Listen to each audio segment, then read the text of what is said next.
Mi nombre es Nicolás Dip. En la actualidad estoy llevando adelante dos líneas de investigación, una que está abocada al estudio de los movimientos estudiantiles en la historia reciente de América Latina y otra que está abocada a analizar el papel de las izquierdas en la historia reciente de América Latina. Una de las ponencias que presenté en el Congreso del Comexo justamente retoma una experiencia que yo creo que es central para entender el papel de las izquierdas en la historia reciente de América Latina, no solamente desde las discusiones más clásicas vinculadas a cuáles eran las posturas políticas e ideológicas que tenían las izquierdas de nuestro continente, sino también, y creo que acá es donde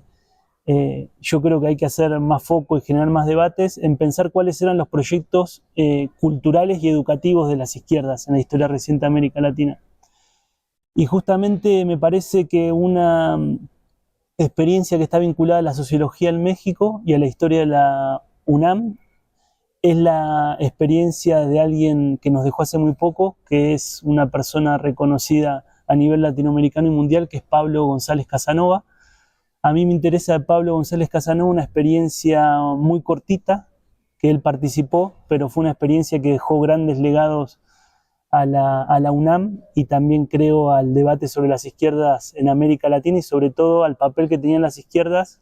a la hora de pensar cuáles son las universidades que tenemos en América Latina o de qué manera transformar nuestras universidades, que justamente es cuando él fue rector de la UNAM, fue rector del 70 al 72, 2 años, fue una experiencia muy corta, pero una experiencia que dejó muchas cosas. Por ejemplo, el sistema de universidad abierta, las experiencias de los colegios de ciencia y humanidades, los SH, fueron todas creaciones de la rectoría de Pablo González Casanova, pero no quería resaltar solamente eso, sino resaltar el papel de Pablo González Casanova en la capacidad que él tuvo de reunir a distintos intelectuales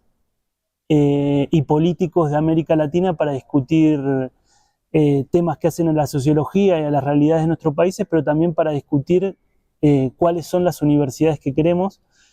Y durante la rectoría de él, en la rectoría de él participó también otro intelectual mexicano central, que fue Leopoldo Sea. Llevaron adelante una revista, que es una revista que no he visto ningún trabajo en la actualidad, y creo que vale retomarla y traerla a la discusión, que es la revista Deslinde,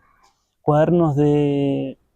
Política y Cultura Universitaria, que justamente en esa revista, que inició en la gestión de Pablo González Casanova y donde también participaba Leopoldo Sea, esa revista tuvo la capacidad de reunir a un conjunto de políticos intelectuales de la izquierda latinoamericana en torno a la discusión de lo que son las universidades y de cómo había que transformar y encarar el problema universitario en América Latina. Entonces, me parece que experiencias como esa que les nombraba recién y figuras como las de Pablo González Casanova son centrales para retomar desde la actualidad, justamente para repensar cómo estudiamos las izquierdas en la historia reciente de América Latina y México desde hoy.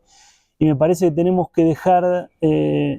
no diría dejar, sino no hacer excesivamente énfasis en lugares recurrentes como que es el análisis de las divisiones políticos e ideológicas, o el tema de las violencias cuando hablamos de las izquierdas, sino pensar cuáles eran los proyectos culturales y educativos que estaban detrás de esas experiencias para justamente generar otro tipo de contribuciones en la historia reciente y también en los debates que tenemos en la actualidad para pensar las izquierdas junto con las relaciones entre política y educación en la historia y el presente de América Latina.